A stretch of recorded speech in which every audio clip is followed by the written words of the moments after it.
అదే సార్ ఇప్పుడు స్టార్ట్ చేస్తున్నాను. స్టార్ట్ చేస్తున్నావా? ఇప్పుడు వరకు పూజ చేసావా? శ్రీ యేసునాథ సుమతే తవ సుప్రభాతం. ఇదేంట్రా అయితే? అరే నీ అబ్బా. అయితే డిగ్రీ చదువుతున్న టైంలో 2 గంటల ప్రయాణం. నా కాలేజ్ 8ంటికే స్టార్ట్ అయిపోయింది. నేను వెళ్ళేసరికి ఒక పీరియడ్ కూడా అయిపోయింది. పెద్ద సమస్య వచ్చి పడిందే. ఒక ఫస్ట్ క్లాస్ అసలు నేను అటెండ్ అవ్వట్లేదు. ఆ అటెండ్ అయ్యే క్లాస్ కూడా మ్యాథ్స్ క్లాస్. అయితే నేను ప్రార్థన చేసుకున్నాను, ప్రభా ఈ క్లాస్ అన్నా మారవాలయ్యా. ప్రిన్సిపల్ సార్ ద్వారా దేవుడు ఏం కార్యం చేశారంటే ఆ ఫస్ట్ పీరియడ్ ని నా కోసం మార్చేసి 3rd పీరియడ్ వేయడానికి దేవుడు. ఏడుపొచ్చేసింది. హల్లెలూయా.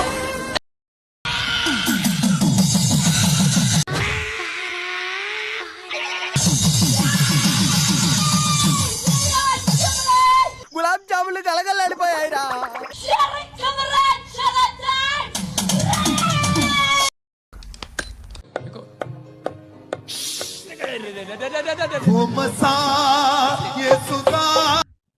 ఇదేంట్రా అయితే? సిటీలో ఉన్న స్క్రాప్ ఇక్కడే ఉందేంట్రా? ఎవ్వడు తగ్గటంలా, ఎవడు కూడా యాక్టింగ్ ఇరగదీసేస్తున్నాడు. ప్రైజ్ మ్యాన్ కొట్టేద్దాం. ఆ 3 గంటల 30 నిమిషాలు 35 40 నిమిషాల సమయంలో చెప్పు. నాలో నుంచి నా ప్రాణం ఇలా వెళ్ళిపోయిందండి. అలాగా? ఎంత శుభవార్త చెప్పావు బాబు. ఉండు, నీకు కలర్ సోడా కొట్టిస్తాను. నేను చచ్చిపోయాను. నా బాడీని డాక్టర్ ప్యాక్ చేసేసాడు. అయిందా? బాగైందా? మనిషి శరీరంలో ఒక మెదడు మాత్రము కొంత సమయం వరకు కొట్టుకుంటూ ఉంటుందండి. వచ్చిండా సైంటిస్ట్? చచ్చిన తర్వాత కూడా దేవుని మాటల్ని స్మరిస్తే.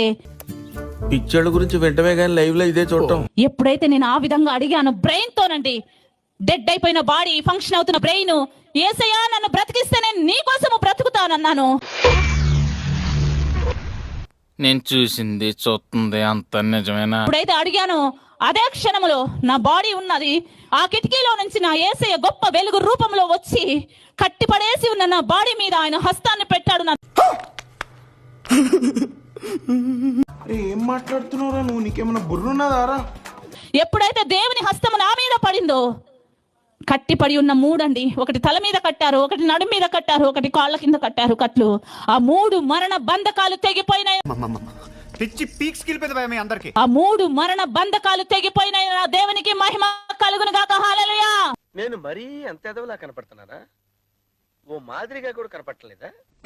సెకండ్ అండి. నేను చర్చికి వెళ్ళాను సండే రోజు మీరు ప్రేయర్ చేశారు. ఎవరి దగ్గర అయితే 500 నోటు ఉంటుందో 500 నోటు మీరు చేతిలో తీసి పట్టుకోండి. నేను ప్రార్థిస్తాను, దేవుడు అద్భుతంగా మీ అకౌంట్ లోకి, మీకు తెలియనట్లుగా మీకు అకౌంట్ లోకి ఏ విధంగా వస్తుందో తెలియకుండా మీకు అమౌంట్ రప్పిస్తారని చెప్పని ఆ రోజు సాయంత్రం నా అకౌంట్ లో 1 లక్ష రూపాయలు డబ్బులు పడ్డాయి. ఏమిటండి మీరు మాట్లాడేది? 1 లక్ష రూపాయల డబ్బులు మీ అకౌంట్ లో పడ్డాయి. 1 లక్ష రూపాయలు 1,08,000 చిల్లర ఎంత పడింది? మరీ 1,00,000 కోట్లు ఏంటి మేడం? టూ మచ్ రే, టూ మచ్. అసలు ఎక్కడి నుంచి వచ్చాయి నాకే తెలియదు. 500 రూపాయల యొక్క నోటు. ఈ నోట్ నేను అభిషేకించాను. అభిషేకించినప్పుడు ఆ బిడ్డ దగ్గర పెట్టుకుంది.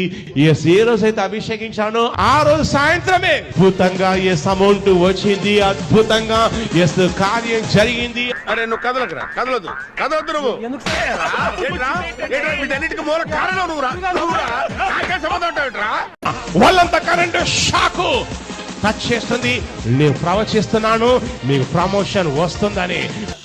రామచంద్ర వీడు ఓరాక్షన్ భరించలేకపోతున్నాను రా.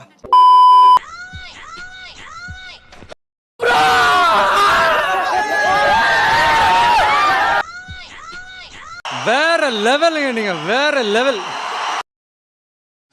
యేసుప్రభుని నమ్ముకుంటే పాపాలు క్షమించబడతాయి. ఇది గుర్తుపెట్టుకో, తర్వాత మాట్లాడుకుందాం. ఒక నిమిషం ఆగు. పాపాలు క్షమింపబడతాయా? పాపాలు క్షమించడం కాదు, పాపులు శిక్షించబడాలి. నిజమేనయ్యా పుల్లారావు. ఇప్పుడు దొంగతనం కూడా ఉన్నాడు. దొంగతనం చేయడానికి వచ్చాడు. ఒరే నువ్వు పాపివి, నా ఇంట్లో ఉన్న దోసుకు పని వదిలేస్తావా? తొక్కుపెట్టి నార్త్ పోలీస్ స్టేషన్ లో చెప్తావా? అదెందుకు తప్పు? అదెందుకు రైట్ అవుద్ది? పాపం క్షమించాలి కదా. బతుకు తెరువు కోసం సార్. ఈ కార్యక్రమం ఇంతటితో సమాప్తం. రేపు ఇదే అలవాట్లపై మళ్ళీ కలుసుకుందాం. అంతవరకు సెలవు. మరి మీరు చాలా మంచివాడండి. మీరు ఇంకా నన్ను పీకెళ్తారనుకున్నాను. ఏమండి మీరు మరీ మంచివాడండి. మీరు లెఫ్ట్ హ్యాండ్ వాడారంటే రైట్ హ్యాండ్ తర్వాత బద్దలైపోయి తెలుసా? సంపూర్ణం. ఎలాండి రాస్కెల్